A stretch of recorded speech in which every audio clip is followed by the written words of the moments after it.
शहराची खबरबात या बातमीपत्राचे प्रायोजक आहेत Mac care super speciality hospital Ahmednagar. Congratulations वहिनी, बाळ झाल्याबद्दल। पण मी ऐकलंय डिलिव्हरी फार क्रिटिकल होती। आता ठीक आहे ना सगळं? अगं होता थोडा प्रॉब्लेम, पण स्त्रियांच्या आरोग्याची संपूर्ण काळजी घेणारं मातृसेवा होतं ना साथीला। सगळं सुरळीत झालं। किशोर वयापासून ते रजोनिवृत्तीपर्यंत स्त्रीच्या आरोग्याची संपूर्ण काळजी घेणारं अहमदनगर मधील पहिलं स्त्री रुग्णालय Matruseva women's hospital obstetric ICU। किशोरवयीन आणि विवाहपूर्व समुपदेशन, गरोदर माता तपासणी आणि प्रसूती, पहिल्या सिझेरियन नंतर नॉर्मल डिलिव्हरीची सोय। मातृसेवा विमेन्स हॉस्पिटल, सक्कर चौक, नवीन टिळक रोड, अहमदनगर। फोन 9850 20 0017।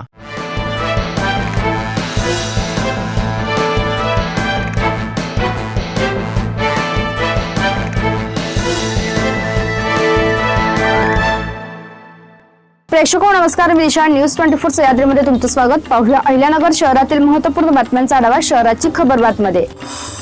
सावेडी उपनगरातील ऐतिहासिक भिस्तबाग महालाचा बाहेरील लुक बदलणार आहे। महालाच्या आजूबाजूनी दगडी भिंत, कॉन्क्रीटचे रस्ते आणि झाडे लावण्यात येणार आहेत। त्यामुळे ऐतिहासिक वास्तूभोवती वास्तुकलेचा नमुना साकारत असल्याची भावना नागरिक व्यक्त करीत आहेत। वैशिष्ट्यपूर्ण रचनेमुळे व भव्यतेमुळे ही वास्तू सर्वत्र चर्चेचा विषय ठरत असून वास्तुकलेचा एक उत्तम नमुना म्हणून याकडे पाहिले जाणार आहे। महिला व बालकांसाठी राबवण्यात येणाऱ्या विविध योजनांना अधिक गती व सुसूत्रता मिळावी, तसेच यांची प्रभावी अंमलबजावणी व्हावी यासाठी जिल्ह्यात 15 कोटी रुपये खर्चाचे महिला बाल विकास भवन उभारणीस मान्यता मिळाली।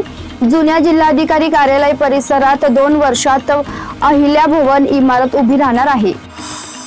शासनाचा निधी खर्चासाठी 2 वर्षाची मुदतवाढ दिलेली आहे। मात्र VPDA या नव्या प्रणालीमुळे आता 1 वर्षात हा निधी खर्च करणे बंधनकारक आहे। या संदर्भात अर्थ विभागातून वेळोवेळी सूचना करूनही बांधकामसह काही विभागांनी गांभीर्य दाखवले नाही। त्या दृष्टीने वेळेत कामे पूर्ण केली नाही, वेळेत बिले सादर केली नाहीत। त्यामुळे सन 2024-25 मध्ये प्राप्त 384 कोटींच्या निधीतून 31 मार्च 2026 अखेर 68 कोटी रुपये अखर्चित राहिले आहेत। जर शासनाने मुदतवाढ दिली नाही तर ही रक्कम शासनाला परत करावी लागणार आहे।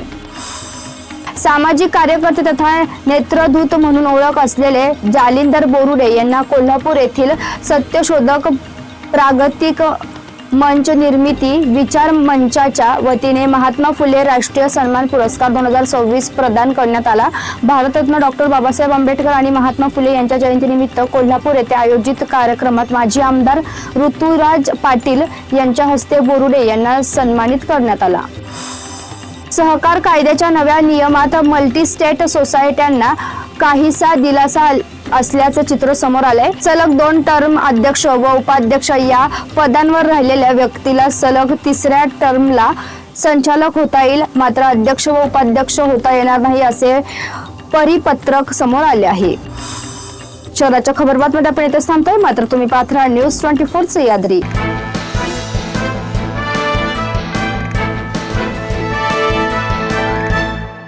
शहराची खबरबात या बातमीपत्राचे प्रायोजक होते Mac care super speciality hospital Ahmednagar.